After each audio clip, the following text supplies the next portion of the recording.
Hello and welcome back to RamsTalk, the preview show. Well, we're back. We're going to do it all over again. The League One campaign starts this Saturday against Wigan Athletic at home. And I'm delighted to be joined by Barry from the Progress with Unity podcast to preview the game. Barry, how are you doing? Doing well, thank you. Looking forward to the new season with a bit of renewed optimism, I think, after what we've been through over the past few months. Exactly. And I guess that's where I wanted to start. I'm not going to pry or touch on it too much, but just tell us about last season and what's been kind of happening behind the scenes with Wigan Athletic. Well, we went up into the Championship as champions of League One. Everybody was buzzing. During the summer last year, there wasn't much recruitment going on. In fact, there was none. We only brought 2 players in, both free transfers. But we started the season okay on the field. It was up to 7th by mid-October, doing okay. And then the wheels sort of fell off a little bit and performances dipped and we couldn't get a result. And it ended with Liam Richardson getting the boot. And then we made the worst appointment in football history by giving Cole O'Toole the job. No idea where that came from. Well, we've found out since. But and then we got to Christmas time, and there started to be rumours about some lack of finances in the background. I mean, we've been at administration the season before, and we were saved at the 11th hour by a group of Bahraini businessmen, and they come in, promised the earth, and seemed to deliver in the first season during the promotion campaign from League One. But then there was these rumours flying about that the money had dried up. Now, I knew there was a wealthy group, they had money, so I just thought it was a little bit odd. But there was staff members at the clubs, like working in the club shop, people working in the ticket office, they was complaining about being paid late. So you started to get the feeling that something wasn't quite right. Cut a long story short, what had happened was the guy who owned the club, who Mr. El Jasmi, his name, had set a budget for 3 years, give it to the guys who were running the club here in Wigan, give them the money, and they spent it within 18 months, and he refused to put any more money in. So we got to February, and there was nothing in the kitty. So the wages, we ended up paying late wages 5 times. They released the season tickets for this season in March. That was to try and get some money in so they could pay people. I bought mine then. I was a little bit hesitant whether to do so or not because I didn't know what was around the corner. But I thought to myself, well, at least I'm contributing to some of the staff getting paid at the club if the worst comes to it. You know, at least there's some money going. And the EFL payments, they sort of saw us through till the middle of May. But then everything had dried up. There was no more money due in. I actually met with the chairman, Talal Al-Hamad, and me and about 6 other guys from different fans groups at the Latics. We met with the chairman, promised us the earth, said he's in it for the long term. There's going to be money coming, they're getting investments, etc. Just utter BS. All of it there was nothing coming in. And then you got the feeling, and the panic set in again. We've been through administration. You know what it's like. We nearly lost the club then. And then suddenly we're hearing the HMRC's not been paid for 2 months. Players have not been paid. Our last game of the season, I think with 5 players who played in that game who were out of contract and hadn't been paid, and they still turned out. So, I mean, that's great for the supporters, isn't it, playing for the shirt, but unfair on them. If one of them had got a serious injury, you know, the consequences of that. So we got into June, and the big rumour was that some guy from Solihull had stepped forward, was going to come in and buy the club. So we did a quick bit of research. He was a 19-year-old who tried to buy Morecambe, absolutely no money, couldn't get through the EFL at Morecambe, you know, with the debts they had, nothing compared to the debts that we had. And we just thought, God, this is it. At that stage, we were told with 2 weeks to make payments, otherwise the club would fold. So that was at the beginning of June. Now, luckily, we found somebody to come in, and that first week in June, the rugby team in Wigan is owned by a Wigan-born billionaire, but he's lives in America. His name is Mike Danson, and the council, our local MP, Lisa Nandish, is quite high-profile MP, and the head of the supporters club, Caroline Maloney, approached him and asked would he step in and help us. But he needed to find £7 million in the first week that if he was going to take over, and it was sort of quite doubtful whether he would or not. Looking at it from the outside, you're thinking, why would somebody? And he's no interest in football. That's the other thing. He's not a football man. So you're thinking, why would somebody with no interest in football, doesn't live in the town? He is from Wigan, but he doesn't live here, come and spend £7 million on us and then commit to budgeting us for the foreseeable future. But luckily he did. He did step in. The deal was signed on the 14th of June. That was on a Wednesday. By the Friday, it cleared all the debts. Everything had been paid. And we was on a level footing. I understand Sean Maloney was one of the big influences with him. He went to him and said, I can run this club on a budget of £3 million a year. This is how I'd do it. And he gave him his plan. Mike Danson bought into it. Apparently, our new owner is very big on the community side of things. He's a billionaire. He's not forgot his roots. He wants to invest in the community, create opportunities for people. Luckily, Wigan Athletic are the EFL Community Trust Club of the Year because our community trust is absolutely fabulous. I've been on initiatives with them, worked with them on schemes. They're superb. They really, really are. So I think that was another big thing that swayed us. So we're safe, but we've not got a big budget, but we've got some absolutely fantastic players. We've had a big change in personnel. 13 first team members have left, loads of experienced players. Max Power, Tom Naylor, Will Keane, leading goal scorer for the last 2 seasons, scored 29 goals last time in League One. He's gone. But we've still got some talented players left. Graham Shin has gone as well. I mean, I suppose your listeners would be keen to know that. He's gone back, he's gone up to Aberdeen. I think he was a big earner. Do you know, he hardly ever played for us. And the longer he didn't play, the better player he became amongst the supporters. I mean, I don't know what you think of Graham Shin here. I've met him, I've interviewed him. He's a great guy. But we had 2 players ahead of him in the squad, so that's why he didn't get in. But I wish him all the best. He was a lovely fella. But what Maloney's done is promoted. I think he's promoted 8 players from the youth team up from the academy up into the first team squad. We've signed, I think, 4 loan players, all young lads, and we've got 3 or 4 on free transfers as well. I think we've brought in 8 players altogether, including Callum McManaman, who's returned to the club. He was a free agent, but 7 have come in, and they're all under 22. Yeah. We played Morecambe, our last pre-season friendly, on Saturday. The average age of the team that played in that was 21. The captain was 19, and the oldest player on the pitch for us was a 25-year-old Tom Pearce. And I just love it. I really do. It's great that Maloney is willing to give the young lads, the chance to make the step up. Yeah, that's where we are. Yeah. No, thank you. That's a really good overview, and you've probably answered a couple of questions that I had in terms of kind of players and stuff. And we'll deep dive into that in a minute. But I guess just to go on what you say there, it does feel like there's quite a lot of parallels between your situation and our situation. Obviously, our new owner is actually a season ticket holder or former season ticket holder and love for the club. And I think that's maybe the only difference. But who knows? This new owner potentially might be there quite a lot.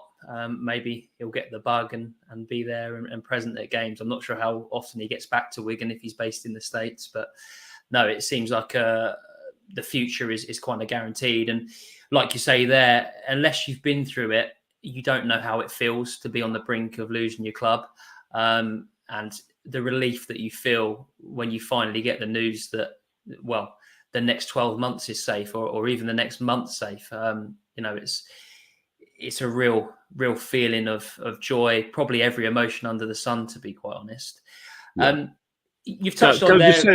Can I just say on that? Well, I think one of the biggest gut wrenchers were the fact that we've been through it 18 months previously, and it had taken all our fight, if you know what I mean. So we were sort of back on the brink again, and we was absolutely knackered because we've been emotionally drained because we'd already been through it.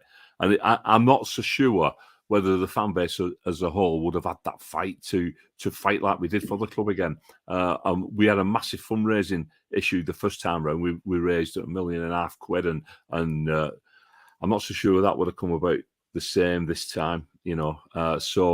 So grateful to Mike Danson for stepping in. Absolutely. So just wanted to say that. Definitely. Well, you've touched on a few players that have obviously come in. It's an exciting time for Wigan moving forward. Youthful. I actually watched a clip of the Everton game, and it actually looked like you wanted to play football. It looked like some good stuff there. One player I wanted to touch on, and I've listened to your recent episode, and I think you wax lyrical about him. Your new goalkeeper, seemingly new number one, Mr. Tickle. I do find it funny that there's probably going to be a headline. Hopefully it's not on Sunday morning.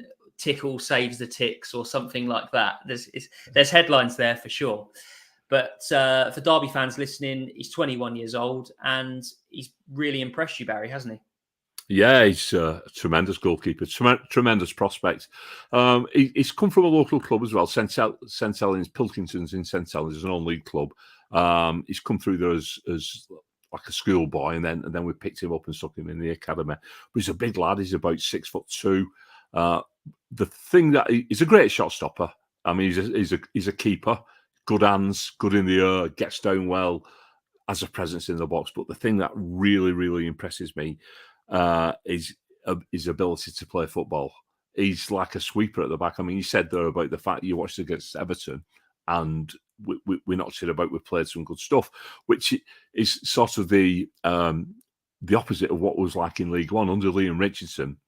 We was this strong team that, I suppose, if you think about Rotherham and how they play, that's how we were: strong, determined, ground out results. We never battered anybody apart from Bolton, and everybody batters Bolton, so that was brilliant. But we was winning like 1-0, 2-1, 3-2. Those were the scorelines coming in every single week. So that's how we were, and there was all set piece goals as well, corners, free kicks. But under Maloney, it's totally different. Roberto Martinez for me is the second greatest coach that's ever lived after Johan Cruyff, and they're all from that school. You know what I mean? They're from that school of total football. And Maloney has worked with, well, he worked as a player under Martinez, and he's also worked at Belgium with Roberto Martinez as well. And when you speak to Sean Maloney, it's like you're speaking to Roberto. He just knows everything about the game. I mean, they're both real students. And to see him play, and I've gone off Titley now. I know I've just get carried away. So I'm just so excited about the turnaround of the club this year and playing a decent brand of football. But in that, I believe Sam Tickle is going to be instrumental. He can hit a 40-yard ball up the pitch, ping it to somebody's feet. But he also plays that little 2-yard pass as well, like your midfielders do, which splits open the opposition. So I was watching him against Everton, and Ashley Young or Neil Maupay were coming to close him down. He'd do a little dink and just knock it a yard, and we cut open a bit of space, and then we were through the middle of the park then, with the ball. And it was just brilliant to watch. Sometimes under Martin, when he first brought it to the club, when he was here in 2009-10, that sort of era, when we tried to play from the back, it was panic stations, and you could see people like, should we be doing this Titus Bramble? Should we be trying to play football? I don't think. But our two centre backs, we've got Charlie Hughes. I know you've got Maxwell, and he's the next big thing. But I can assure you, Charlie Hughes, 19-year-old, skippered the team on Saturday. he is the next big thing. He's absolutely immense player. You'll see him on Saturday, and you'll not believe he's 19. But we brought in this other kid as well from Bayern Munich, Liam Morrison. It's a good German name, that, isn't it, Liam Morrison? But he was previously at Celtic, and he's gone to Bayern Munich, and we brought him on loan for a year. And the biggest compliments I can pay to him is when we played Everton, I couldn't tell Morrison and Hughes apart because they've just played identical. Both very comfortable on the ball, can pass it, not under panic, and used it. It was like a 3 with Tickle. So it was like playing a back 3 with Tickle, knocking the ball around. Really good stuff. But very, very, very exciting for me as a long-time Latics fan, this. Yeah, and I guess pre-season, you look at results, you look at the way teams play and think, well, if we take this into the season, then there's no stopping us. But it does feel like that's the brand of football that you're going to be playing. And it's quite strange because Derby under Rossinia at the start of last season were very similar, very much kind of playing out from the back, a lot of, sometimes sideways passing across the centre-backs, which we didn't like too much. But I think under Paul Warne now, we've almost gone a little bit different, a bit more direct, getting balls into the box, trying to, I guess, find the players that can hurt teams. So, yeah, it's almost a different kind of game in the sense it might have been last year if we found ourselves in the same division. Another player I wanted to pick up on, and I think he got your podcast player of the match against Everton, Matt Smith. Matt Smith, I was thinking, was the forward formerly of Millwall. And I was thinking, is he still about the 6-foot-something player? But I imagine it's a common name. You've signed him on a free transfer from Arsenal. I mean, some of the clubs we're mentioning here, Liverpool, I know you've got a loan player from Liverpool, the centre-back from Bayern Munich, and then a free transfer from Arsenal. These players are coming in, from good youth systems, from good setups. Has he impressed you, Matt Smith, in the middle? Absolutely, yeah. I couldn't believe how he's gone under the radar, if I'm being honest. I think he's 22. He's not a kid as such. He's had 2 loan spells. He's played at Cheltenham and Doncaster, but last season he spent back at Arsenal, so they kept him last season. I think that's obviously helped his progression. Then he's out of contract, so he's come to us. I've spoken to a Donny fan about him, who I know quite well, and he said Matt Smith was really good, but he needed better players around him. Because he's that type of. But if you think of like Adam Forshaw, maybe Barry Bannon, where they're picking the ball up off the back and they play the little 1-2 yard passes and they give and go, and they get it back and that they're buzzing about. That's the type of player he is. Really good again in possession. Looks like Maloney's pick players who are comfortable on the ball, easy with it, easy on the eye as well. I know what you're saying there about, especially with Warner. I mean, he's an ex-Latics one. He started his professional career off with us, and Latics fans like to keep their eye on him to see all the way through his playing career and his managerial career. So I followed Paul Warne's career, and I know what type of football he plays, and that's my only worry really. League One is I love League One. It's a brilliant division, but sometimes you need to scrap. You need to scrap and be very difficult to beat. Now. I'm excited about the brand of football we're going to be playing. My only concern is we've got a lot of young lads, and are they going to be able to do it on a Tuesday night at Cambridge in January? You know what I mean? I mean that's what you think, isn't it? So I hope so. I hope so, and I'm looking forward to that. But talking about Matt Smith, I think that Matt Smith you mentioned from Millwall ended up going to Salford, which is just up the road from us. Anyway. Oh, right. So that's where he's 6'3" into about puts himself about Well, this Matt Smith's about 5'4", so they're totally different, and he's got really white hair. But there was an open training session on Wednesday last week, and I went along to watch it. And even though he was so impressive, and he looks like he slotted right in. He was with the jokers of the pack. He was hanging around with them, So. That for me is a good feeling as well, because they've obviously taken to him, he's taken to the club.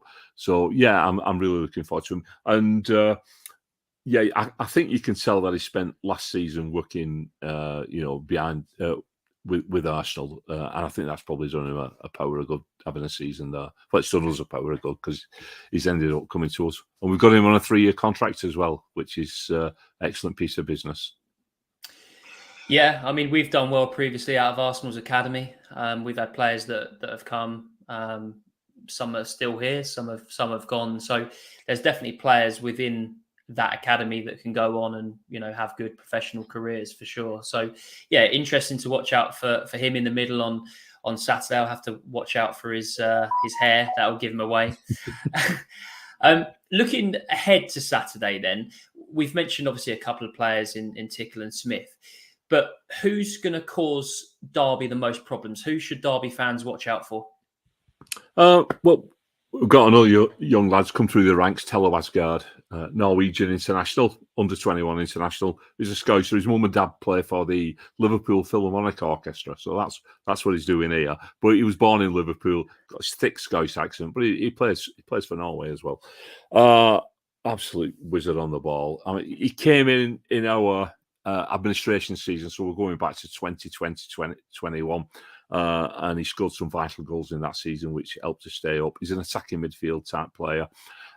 He scored goals in the Championship. Was quite worried about him leaving, but he's just signed a new contract through to 2028, so he's committed his future to the club. He's only 21. Superb on the ball, absolutely superb. You'll love him. Well, you won't, but you'll know what I'm talking about. He plays over. Usually, he plays over on the left and cuts in on the right, and it's into the far top corner. That's I said this last season on a podcast with Luton Town supporters, and he did exactly that. And we won the game 2-1 with Tello scoring the goal. Brilliant player. Then we got Callum Lang, another Scouser. I mean, we're full of Scousers, our team. But he's like a cheeky Scouser. He drives at you. He'll ball at his feet, and he'll just run with it. Last time he was in this division, he scored 14 goals with us, and he had about 10 assists as well. So he's quite an important player.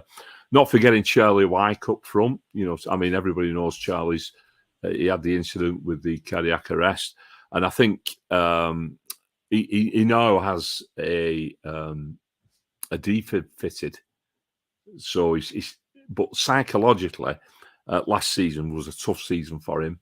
And he spoke about it. I've read articles where he said he found it difficult to come to terms with it, playing with this, and he was guarding it all the time. He's come out in this pre-season, and he looks like he's shaking that off.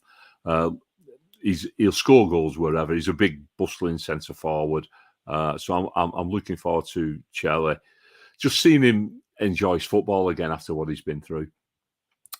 We've got Josh McGuinness, but he's out at the moment injured. He's got an ankle injury or a knee injury. And also Stevie Humphries, who Stevie promises so much. He started his career off locally, then he went to Fulham, and he ended up playing for Southend, and then we picked him up for Rochdale. But he played against us for Rochdale and bagged 3 goals in 2 games. And he's dynamite. Last season, we sent him out on loan to Hibernian. Sorry, not Hibernian. I'll get shot for that. It was Arts he went to. So he actually scored the goal of the season in Scotland, which was from the halfway line. So, but he's a real stocky, powerful lad. And I spoke to him on Wednesday, and he said he's really looking forward to this season. He's hoping to make a big impression. But I think he's only 24, 25. So they're all quite young. We've got James McLean as well, who has that. I think he's going to be the club captain this year. I know a lot of supporters around the country, have an opinion on him. But as far as Wigan Athletic goes, we love him. We love him to death. He's 100% Wigan Athletic. He fights for the cause. He never shirks on the pitch. He gets a lot of abuse, which people really don't understand what they're saying to him because that's not him.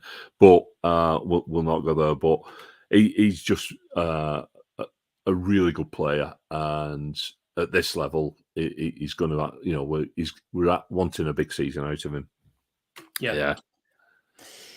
And with Maloney, I mean, has he trialled a few formations pre-season, or do you think you'll know how he'll line up in terms of a formation? Does he play 4 at the back, 3 at the back? What are we looking at here?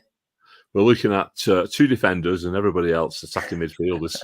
Honestly, and we sat lined up against Everton, and I was trying to work out who were playing where, and it was so difficult. We have two centre halves mentioned on both, Morrison and Hughes, and then we have like these false fullbacks or wing backs, not real wing backs, but midfielders like James McLean played left back, but he's cutting inside on. We signed a guy from Charlton, Sean Clare, but he's injured. He'll not be fit. So we've had Harry McHugh playing there, who's a box-to-box midfielder. And again, on Wednesday, I asked, he's only 20 years of age, but I asked him on Wednesday, what was your position that you were playing against Everton? He said, well, I'd like to tell you, but I'm not really sure. He said, he said, without the ball, he said, I was a right back. With the ball, I was a little bit different. And he was. So we'll be playing definitely with two at the back, probably five up front, and everybody flying about everywhere. Yeah. It's a modern approach to football, I guess, isn't it? With the full back that steps into midfield like Trent does for Liverpool. Mm-hmm. And I guess, we talked about Tickle being the modern goalkeeper as well, ball at his feet. So I think that gives Derby fans a view of how you're going to come and play on Saturday. And it's interesting because there's going to be different, like you said there's going to be different ways of playing in League One. Maybe in the Championship, everyone tries to play. In the Prem, everyone tries to play. But down here, there are a lot of different ways of getting 3 points. So, yeah, I'm sure we're going to see the good, the bad and the ugly, both Wigan and Derby over the course of the season. So, no, that's really interesting. What weaknesses do you think that Derby could potentially exploit? Is it a case of this team hasn't played much together? Or is there anything else that potentially could be kind of the undoing? Well, the possibility of us only having two defenders on the pitch could be something that you've brought Connor Washington in, haven't you? Yeah. He's going to be up against two kids. But having said that, Charlie, who's 19, but you'd swear he was mid-20s. He's built, he's big, and he doesn't get intimidated. It's difficult, really, to think. I mean, I know you'll be a threat from set pieces, Paul Warne, and that's definitely going to be a threat. We defended very well against Everton. I mean, if I'm going, we tended to defend in numbers and then attack in numbers. And without the ball, we worked really hard to get the ball back, and then we kept it. But what that does, you expend a lot of energy. So the longer the game goes on, that we're going to start getting tired. And I know what Paul Warne's like with his fitness. He's more of a military man, isn't he? Everybody's got to be in peak condition. So as the game progresses, we might be suffering a little bit from fatigue. There's several new players in that squad as well who, I can't vouch how long they're going to last in a game of football because I don't know. So I think the longer the game goes on, the more chances you'll start to create. But we do defend quite well. And going off how we played towards the back end of last season when Maloney came in, it changed us overnight. Our first game was Blackburn in February, and the difference between it had us for the back a week. It was right at the back end of the transfer window, and the difference between Kolo Toure and Sean Maloney was just like, it was unbelievable the way we played differently, under him.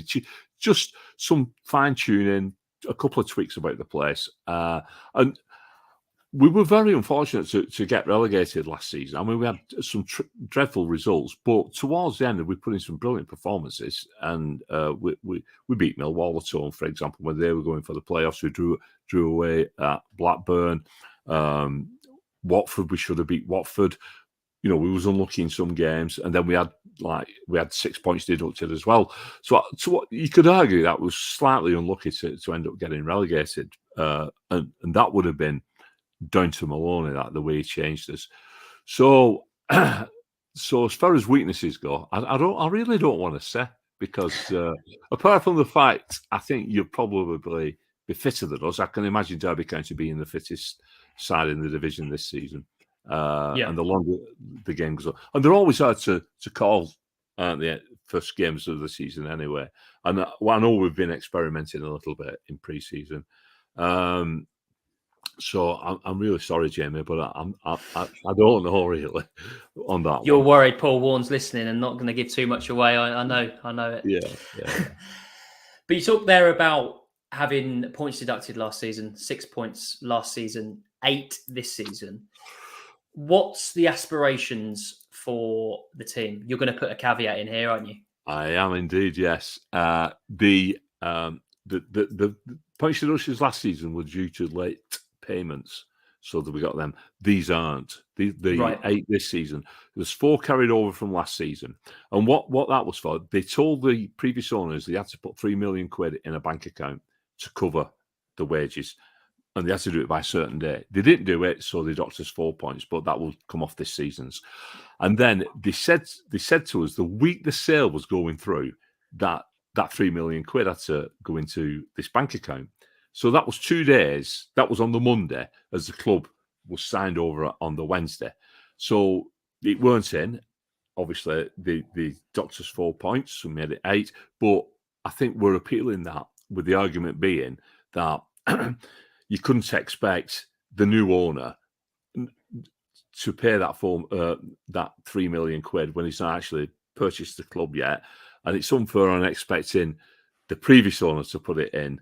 And the EFL was fully aware of what was going on because they were heavily involved in all negotiations. I think we might have a chance of overturning them 4 points, but I wouldn't bet my mortgage on it, to be honest. So if we take it that we're going to start on -8, and another caveat to that as well, the last 4 seasons we've played in League One, we've won it 3 times. And the only time we didn't, we was in administration. So we are, so I suppose you said we're probably a lucky League One side where things go our way. If we're in the top 10 in the new year, as we go into the new year, if we're in the top 10 by that stage, I'd say there's a chance we might push for the playoffs. Maloney himself says that if we avoid relegation, it's a positive. Yeah, that's where he's coming from, and I tend to agree. Really, I mean, I'd just happily take 14th. I'd be made up with 14th, and a good season of seeing these lads progress, watching the football get played, and then something to build on for next season. But you know what fans are like. I mean, it could take us 2.5, 3 months before we get out the bottom 3. With the points deduction. Yeah, that's exactly it. It doesn't happen overnight, does it? No, and look at our start. We've got yourselves, we've got Barnsley away, Bolton away, local derby, and then we've got 2 promoted clubs to play as well, Carlisle away and Northampton at home. So they're going to be coming bouncing. So that's the first month. I think it's quite a difficult start, that. So we'll see. We'll see. I mean, if you ask, we play each other on Boxing Day. If you ask me then, what do I think? I might have a different answer for you, hopefully. Yeah. Well, hopefully we'll have you back on for that fixture as well, and we can have a discussion and, I guess, quote this chat that we're having right now and see how truthful we were and what came true, I guess. But no, that's really good kind of overview for all fans listening, and I can tell that you're excited for the game as I am, and as Wigan and Derby fans are everywhere, to be honest. Yeah. One final question, Barry, and it's the biggest question. What's your prediction for the game? Score prediction? I've thought of this. Head over heart. No, I'm going to go heart over head, and I'm going to go for a draw. I pointed to us. I know you want to get your 3 points and nail yourself as promotion favourites. And if it's between you and Bolton, I hope it. I really do hope it's you go up. But first game of the season, they're hard to call. I'll go for a 1-1. Yeah, I'm going to go 2-1, and I think it will be a 1-1 game for quite a while, and we'll get something a bit late. What you were saying about fitness, I think that might be telling. So that's going to be my prediction. Well, Barry, thanks so much. You've given us so much to take away and look out for on Saturday. So glad that Wigan, the future looks good. Like I said, we've been there before. So happy that Mr. Danson's come in and saved the club, and wish you all the best for the season. Obviously not on Saturday because we do want those 3 points. But yeah, I really appreciate you coming on and having a chat with me. This has been the Rams Talk preview. Like I said, we are back covering every single game this season midweek. If you enjoy it, give us a like on whatever you listen to this on. If you want to hear something in the previews, if you want to hear something on the main show, then please do get in contact at RamsTalkPod on Twitter. But yeah, Barry, thanks so much for joining me, and we will see you all on Saturday. Thanks, Jamie.